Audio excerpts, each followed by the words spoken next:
Hello welcome back. അപ്പോൾ ഇന്നത്തെ ഒരു കോയിൻ വട റെസിപ്പിയാണ് കേട്ടോ. സാധാരണ നമ്മൾ പരിപ്പ് വടയല്ല, അതിൽ നിന്ന് കുറച്ച് ഡിഫറെൻ്റ് ആയിട്ടുള്ളൊരു വട. അപ്പോൾ അതിനിതാ ഞാൻ ഈ ഒരു മസൂർ ദാലാണ് കേട്ടോ എടുക്കുന്നത്. അപ്പോൾ ഇത് നന്നായിട്ട് കഴുകിയിട്ട് ഒരു 2 മണിക്കൂർ ഒന്ന് കുതിർത്തിയിടണം. അപ്പോൾ അതിന് ശേഷം നമുക്ക് വെള്ളം വരാനായിട്ട് മാറ്റി വെക്കാം. പിന്നെ ഇതാ അതിലേക്ക് വേണ്ടത് ഉള്ളി, പിന്നെ പച്ചമുളക്, കറിവേപ്പില, ഇത്ര മാത്രം മതി കേട്ടോ. പിന്നെ ഇതാ മുളക് പൊടി, മഞ്ഞൾപ്പൊടി, ഗരം മസാലപ്പൊടി, ഈ 3 പൊടികളും മതി കേട്ടോ, കൂടുതലൊന്നും ചേർക്കണ്ടേ. ഇത് സാധാ പരിപ്പ് വടയല്ല, അതിന് ഡിഫറെൻ്റ് ആയിട്ടുള്ള വട എന്ന് ഞാൻ പറഞ്ഞല്ലേ. അപ്പോൾ അതൊന്നും ആദ്യം ഒന്ന് മിക്സ് ചെയ്തിട്ട് അവിടെ മാറ്റി വെക്കാം. പിന്നെ ഇതാ നമ്മൾ പരിപ്പ് ഞാൻ അരിപ്പയിലോട്ട് ഇട്ടിട്ടുണ്ട്. വെള്ളം തീരെ പാടില്ല, ഒട്ടും വെള്ളമില്ലാണ്ട് വേണം നമുക്ക് കിട്ടാൻ. അതിലേക്ക് വെളുത്തുള്ളി ഇട്ടിട്ടൊന്ന് ഇതുപോലെ ഒന്ന് ഒതുക്കിയെടുക്കാം, ക്രഷ് ചെയ്തെടുക്കില്ല, അതുപോലെ നന്നായിട്ട് അരഞ്ഞു പോകരുത് കേട്ടോ. അതായത് ഇതുപോലെ പകുതി അരഞ്ഞ രീതിയിൽ കിട്ടണേ.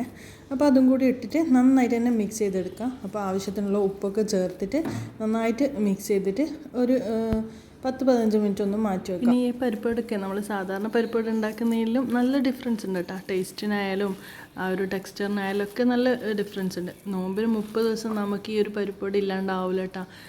എന്തോ ഒരു പ്രത്യേകത നമുക്കൊക്കെ ഇതിൽ ഉണ്ട് കേട്ടോ. നല്ല ക്രിസ്പി ആയതുകൊണ്ടായിരിക്കാം, പിന്നെ വേറെ മസാലക്കുത്തുകളൊന്നും ഇല്ലല്ലോ, അതുകൊണ്ടൊക്കെ ആയിരിക്കാം. അപ്പോൾ ഈ ഒരു പരിപ്പുവട മാത്രം എല്ലാവർക്കും ഒരുപോലെ ഇഷ്ടമാണ്. ഈ ഒരു പരിപ്പുവട മാത്രമല്ല, നമുക്കൊരു കുഞ്ഞ് സമൂസയും കൂടി ഉണ്ടാക്കാനുണ്ട്. അതും നമ്മൾ ഫേവറേറ്റാണ്. അപ്പോൾ നോമ്പിന് 30 ദിവസം ആ ഒരു സമൂസയും പരിപ്പുവടയും നിർബന്ധമായിട്ട് നമ്മുടെ അടുത്ത് ഉണ്ടാവും. അപ്പോൾ ഇതുപോലെ കുഞ്ഞ് ബോളാക്കി എടുക്കാം. നമുക്ക് നല്ല തിന്നായിട്ട് കോയിൻ്റെ രൂപത്തിലാക്കാം. നല്ല ചൂടായ എണ്ണയിലിട്ട് ഫ്രൈ ചെയ്തിട്ട് എടുക്കാം. അപ്പോൾ ഇത് കുഞ്ഞു വടയല്ലേ, അപ്പോൾ ഓരോന്നായിട്ട് നമ്മളിങ്ങനെ ചെയ്യുമ്പോൾ നമുക്ക് കുറേ ടൈം എടുക്കും. കുറച്ചൊക്കെ ആണെങ്കിൽ കുഴപ്പമില്ല. അപ്പോൾ കുറേയൊക്കെ ഉണ്ടാക്കുന്ന സമയത്താണെങ്കിൽ ഒരു ബട്ടർ പേപ്പറിൽ ആദ്യം ഒന്ന് കുഞ്ഞ് ഇതുപോലെ ഒന്ന് പരത്തിയിട്ട് ഒന്ന് വെക്കുക. അപ്പോൾ എണ്ണ ചൂടായി കഴിയുമ്പോൾ എല്ലാം കൂടി ഒരുമിച്ചിട്ട് കഴിഞ്ഞാലേ നമുക്ക് പെട്ടെന്ന് തന്നെ ഫ്രൈ ആയിട്ട് കിട്ടുമല്ലേ. ചെറിയ വടയായതുകൊണ്ട് പെട്ടെന്ന് തന്നെ നമുക്ക് ഫ്രൈ ആയിട്ടും കിട്ടും. ഒരുമിച്ചിട്ടാലും കുഴപ്പമൊന്നും വരില്ല, പൊട്ടിപ്പോകൊന്നും ചെയ്യില്ല കേട്ടോ. അപ്പോൾ ഇതുപോലെ എല്ലാം ഫ്രൈ ചെയ്തെടുക്കാം. അപ്പോൾ ഈ ഒരു ലൈറ്റ് ബ്രൗൺ ആകുമ്പോൾ തന്നെ എടുക്കണം കേട്ടോ. പിന്നെ അല്ലെങ്കിൽ പിന്നെ ഒരു കരിഞ്ഞ ടേസ്റ്റില്ല വരാം. അപ്പോൾ ഈ ഒരു കളറിലാണ് കേട്ടോ നമുക്ക് ഈ ഒരു പരിപ്പ് വട എടുക്കേണ്ടത്. അപ്പോൾ ഇതൊന്ന് ഉണ്ടാക്കി നോക്കണം കേട്ടോ. നല്ല ടേസ്റ്റാണ്, നമുക്ക് നല്ല ടേസ്റ്റാണ്. അപ്പോൾ ഒരാളുടെ ടേസ്റ്റിനനുസരിച്ചല്ലേ. അപ്പോൾ ഒന്ന് ഉണ്ടാക്കി നോക്കിയിട്ട് ഫീഡ്ബാക്കും കൂടി അറിയിക്കാൻ മറക്കരുത് കേട്ടോ.